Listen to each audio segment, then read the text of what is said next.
Global માર્કેટ્સની update સાથે જોડાયા છે સહયોગી આરતી મહેતા. ગુડ મોર્નિંગ આરતી, કઈ રીતે આજે સેટઅપ વૈશ્વિક બજારો આપી રહ્યા છે? ગુડ મોર્નિંગ ચાંદની. અને ગ્લોબલ સંકેતોની વાત કરી લઈએ તો થોડા મિશ્ર સંકેતો આજે પણ આપણને બનતા દેખાયા છે. ગઈકાલે આપણે જોયું તો યુએસ બજારો એક મિશ્ર સંકેતો સાથે આપણને બંધ થતા દેખાયા હતા, જ્યાં નાસ્ડેક અને S&P 500માં આપણને દબાણ જોવા મળતું દેખાયું હતું. ડાઉ જોન્સની વાત કરી લઈએ લગભગ 300 પોઈન્ટ્સનો ઘટાડો આપણને વધીને ડાઉ જોન્સ જે છે તે આપણને બંધ થતો દેખાયો હતો.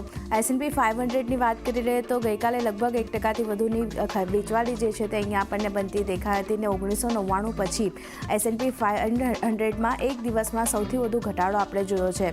સાથે જ નાસ્ડેકની વાત કરી લઈએ તો અહીંયા જે એક ચિંતા બનતી દેખાઈ રહી છે ટેક શેર્સને કારણે, ત્યાં એક ફરી વેચવાલી 3%ની આસપાસનું દબાણ આપણને નાસ્ડેકમાં વધતું દેખાયું છે.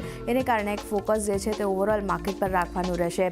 ખાસ કરીને જે એક દીપસીક સંકટ વધતું દેખાયું છે એની અસર આપણને ખાસ કરીને ટેક કંપનીઓ પર બનતી દેખાઈ રહી છે. ગઈકાલે એનવીડિયાનો શેર જુઓ 17% આપણને ઘટતો જોવા મળ્યો હતો. એક દિવસમાં $600 બિલિયન માર્કેટ કેપ જે છે એનવીડિયાનું, તે આપણને અહીંયાથી ક્લિયર થતું જોવા મળતું દેખાયું હતું. અમેરિકાના ઇતિહાસમાં આ પહેલીવાર છે જ્યારે એક જ દિવસમાં માર્કેટ કેપમાં સૌથી મોટો આપણે કોઈ સ્ટોકમાં ઘટાડો જોયો હોય. તો આ એક જે દીપસીક સંકટ વધી રહ્યું છે એની એક અસર આપણને એનવીડિયાના શેર પર જોવા મળી છે. હવે જો દીપસીક સંકટ વધ્યું છે, ટેક શેર્સમાં કેવી અસર આપણને જોવા મળતી દેખાઈ રહી છે નજર કરી લઈએ તો જો એનવીડિયાનો શેર એક દિવસમાં 17% આપણને તૂટતો જોવા મળ્યો. AMDનો જે શેર છે તે લગભગ 6% આપણને તૂટતો જોવા મળ્યો છે. સાથે જ વાત કરી લઈએ તો ફિલાડેલ્ફિયા સેમિકન્ડક્ટર છે 10% આપણને એક દિવસમાં આ સ્ટોક જે છે તે ઘટતો જોવા મળ્યો છે. તો આ એક નેગેટિવિટી સ્ટોકે બતાવી છે જે રીતે આ સંકટ વધી રહ્યું છે એની અસર ખાસ કરીને બનતી દેખાઈ રહી છે. પણ હવે આ દીપસીક શું છે, સંકટ શું આપણને આવતું દેખાઈ રહ્યું છે તેના પર નજર કરી લઈએ તો દીપસીક જે છે તે એક ચાઇના સ્ટાર્ટઅપ કંપની છે અને જે ફ્રી ચેટ જીપીટીનો વિકલ્પ હોવાનો દાવો કરે છે આ કંપની. સાથે જ 2 મહિનાથી ઓછા સમયમાં આ કંપનીએ લગભગ $6 મિલિયન જે છે તે અહીંયાથી આવક કરી લીધી છે અને એનવીડિયાની રિડ્યુસ કેપેબિલિટી ચિપનો ઉપયોગ જે છે તે અહીંયાથી આ કંપની જે છે તે કરી રહી છે. સાથે જ આ બનાવવામાં ફક્ત 2000 ચિપનો ઉપયોગ થયો છે, પણ ચેટ જીપીટીનું કહેવું છે કે તેમણે 1000 ચિપનો ઉપયોગ કર્યો છે. તો આ એક જે કોન્સેપ્ટ જે દીપસીકનો બની રહ્યો છે એને કારણે એક ચિંતા ફરી એકવાર બનતી દેખાઈ રહી છે. હવે આ દીપસીક વિશે અન્ય પણ ઘણા બધા જે ચિંતાઓ છે તે આપણને આવતી દેખાઈ રહી છે. જેમાં નજર કરી લઈએ તો યુઝર્સ રજિસ્ટ્રેશનને અસ્થાયી રૂપે મર્યાદિત અહીંયાથી આ જે છે દીપસીક આપણને કરતું જોવા મળી રહ્યું છે. સાથે જ વાયરસના હુમલાની અસર મોટા પાયે અહીંયાથી આપણને જોવા મળી શકે છે. હાલના યુઝર્સ જે છે તે પહેલાંની જેમ લોગિન કરી શકશે, પણ વાયરસ ખાસ કરીને આપણને આવતું જોવા મળી શકે છે. અને સોમવાર સુધીમાં iOSની આપણે વાત કરી લઈએ તો લગભગ સૌથી વધુ આ એપ્લિકેશન જે છે તે આપણને અહીંયા સોમવાર સુધીમાં iOS પર સૌથી વધારે એપ્લિકેશન ડાઉનલોડ થતી જોવા મળી છે. તો આ એક ચિંતાનું કારણ બનતું દેખાઈ રહ્યું છે. એનાલિસ્ટોનું શું કહેવું છે એના પર નજર કરી લઈએ તો તેઓ પણ કહી રહ્યા છે કે જે રીતે આ સંકટ વધી રહ્યું છે, ચિંતા વધતી દેખાઈ રહી છે, તો મોટી ટેક કંપનીઓના વેલ્યુએશન જે છે તે ઊંચા અત્યારે આપણને લાગી રહ્યા છે. પ્રિન્સિપલ એસેટ મેનેજમેન્ટનું તેવું કહેવું છે.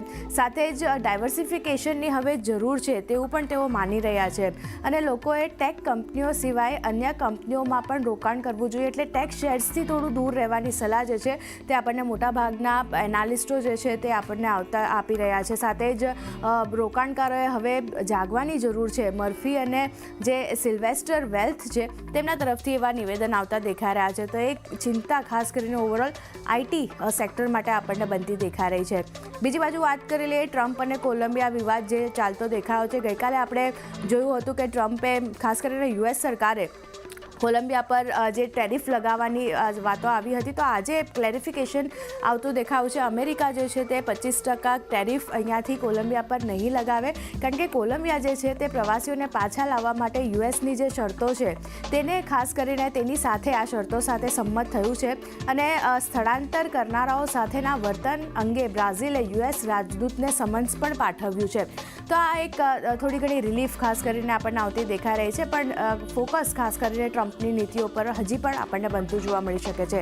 પણ હવે ખાસ કરીને એશિયન માર્કેટની વાત કરી લઈએ તો ત્યાંથી પણ મિશ્ર સંકેતો છે. જુઓ, નિક્કાઈમાં 0.5% વધારેની વેચવાલી આપણને બનતી દેખાઈ રહી છે, પણ કોસ્પીમાં ફ્લેટ કામકાજ છે. હેંગસેંગમાં નેગેટિવિટી, સ્ટ્રેટ ટાઈમ્સમાં 0.5% વધારેની પોઝિટિવિટી અને શંઘાઈની વાત કરી લઈએ તો ત્યાં પણ ફ્લેટ ટુ નેગેટિવ ઝોનમાં કામકાજ થઈ રહ્યું છે. તો એશિયન માર્કેટ તરફથી પણ એક મ્યુટેડ કામકાજ જે છે તે આપણને બનતું દેખાયું છે. ગિફ્ટ નિફ્ટી શરૂઆતી કારોબારમાં મામૂલી પોઝિટિવિટી અહીંયા બનતી દેખાઈ હતી. અત્યારે 87 પોઈન્ટ્સની પોઝિટિવિટી આપણને ગિફ્ટ નિફ્ટી તરફથી ઇન્ડિકેશન મળી રહ્યા છે અને લેવલ સ્પેસિફિક 22,932ના લેવલ્સ અહીંયા બનતા દેખાયા છે. ગઈકાલે આપણે જોયું હતું કે ઘણું મોટું સેલ ઓફ આપણે બજારમાં જોયું હતું ને 23,000ના સ્તર પણ આપણને તૂટતા જોવા મળ્યા હતા. આજે જે રીતે સંકેતો બની રહ્યા છે યુએસ તરફથી અને એશિયન માર્કેટ તરફથી, ખાસ કરીને FIS તરફથી જે રીતે એક જે આંકડા આવતા દેખાયા છે એની એક પોઝિટિવિટી થોડી ઘણી આપણને જોવા મળી શકે છે. અને અત્યારે તો જે પોઝિટિવિટી સાથે સંકેતો મળી રહ્યા છે કે આપણા માર્કેટ ઓપન થઈ શકે છે. જી આરતી, આભાર.